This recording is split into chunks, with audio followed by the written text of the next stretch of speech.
so we're going over escaping the mount with a frame-based escape. We have frame-based escapes and lever-based escapes to generalize. Today we're doing our frame-based escape. So we're going to get started mount. Okay, using the proper mechanics to get into mount, we find ourselves here. Frames to start with. So I'm using my elbows as frames. Usually one is going to be tight against the inside of my ribs, and the other one is going to be against my training partner's hips to prevent him from opening my elbows, moving up my body, but also to keep his weight over my hips so I can displace him more easily with the more efficient mechanisms in my body. Okay, so I bump him forward to get some of his weight into his hands to make his hips a little lighter. The first escape we went over involves me just bridging. So I've created my frames, I move my hips, I bridge. You'll notice his weight tipped in one direction. So there's more weight on this knee than there is on the other leg. So I'm gonna move towards the light leg. Okay, so I hip escaped, brought my frames from my elbows to fully extended arms, and I'm able to bring in my bottom knee. From here, I can either move just right into single leg X, or I can hip escape further and bring in my other leg without giving him the opportunity to smash my leg down. All right?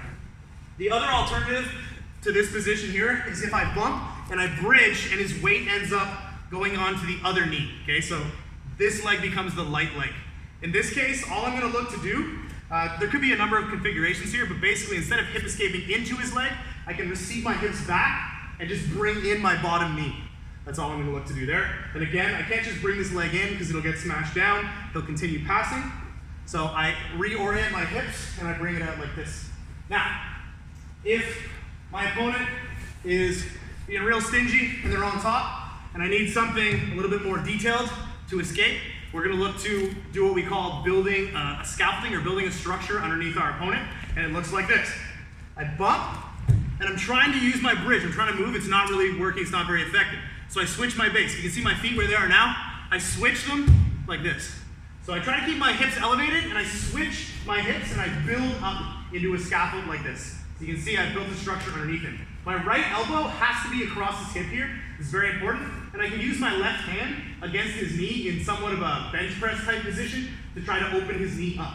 So now that I've created this space underneath him, I'm looking to bring my bottom shin in between us like this. Okay? And I'm going to end up moving to my other side of my hip while keeping this knee open to bring in my other knee. So this is using frames, hip movement. I use my hips to displace my opponent so their center of gravity is lodged directly over my hips. I use my hips to tip them forward. More of their weight goes into their hands. Their center of gravity moves forward. Makes their hips a little lighter. I try to bridge to tip them to one side. If I can't do that because they're staying tight, I'm going to build a structure underneath them, creating space for me to then create longer range frames and hip escape.